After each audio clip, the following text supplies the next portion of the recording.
This was supposed to be a bonding.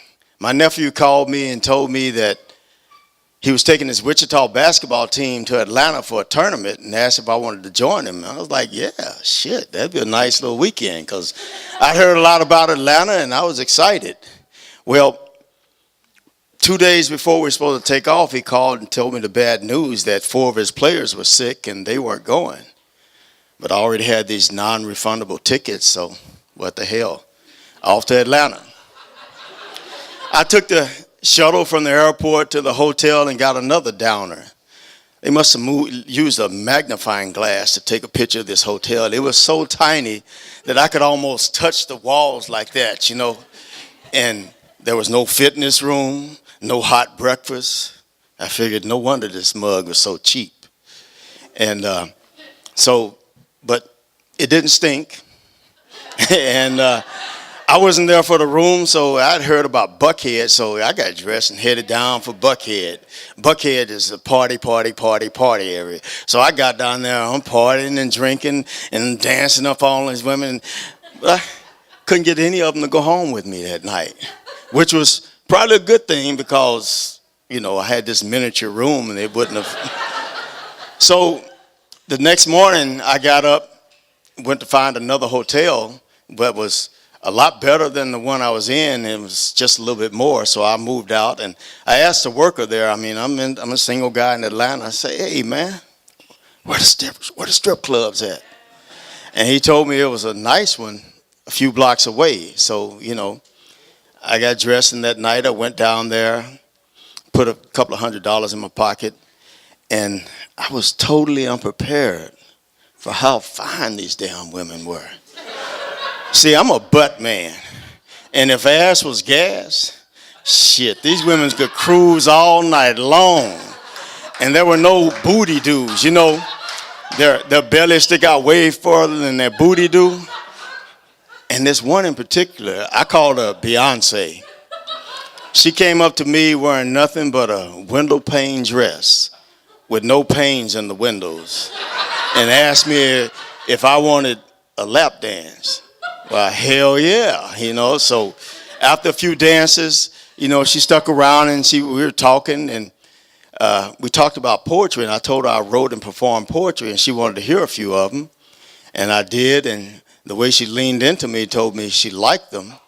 And then she told me that there was an open mic place on Sundays, not too far from downtown. And, you can go in there and sign up and get on the mic.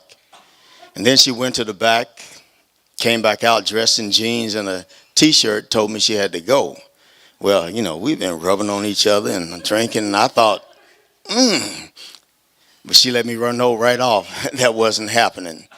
She had a partner, but sometimes they did invite somebody else to the bed. And I'm like, hell no.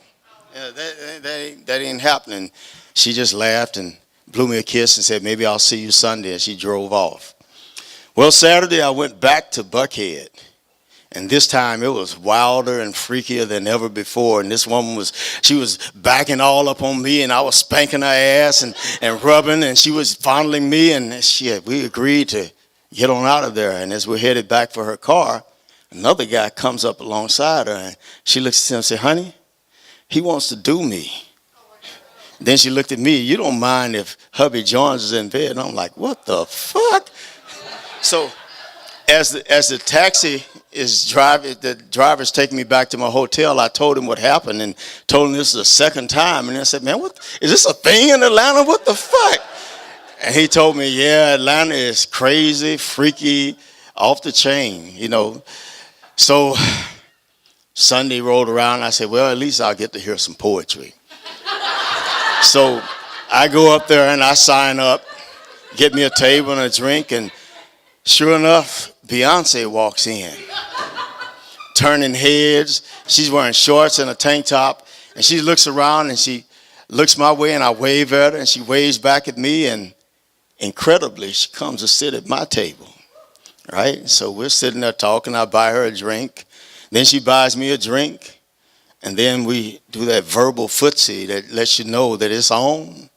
So when they called me to the mic, I was feeling myself. I was going to be contrary. So when I got up there, even though she was Beyonce flavored, I got up there and did my ode to dark-skinned women poem, telling how much I love chocolate women.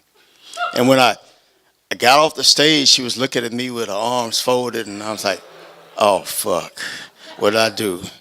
Then she said, how did you know? I said, what? How did you know that I love dark chocolate too? Then she turned to this apparition that fit all my dreams and said, Tony, this is Naya, my roommate.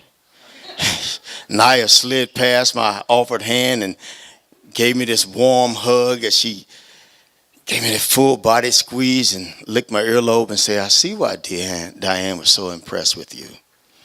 Well, I've had two women in bed before, but never two women that looked as good as they did, and never two women who attacked each other and me with so much fervor. I was thinking, like when she was talking about that astrophysics, that's kind of how I felt, like an out-of-body experience, like, damn, you know? And then I got to experience the transcendent joy of two lips, licking two lips, then joined by another two lips. That was a clitorious evening. Thank you very much.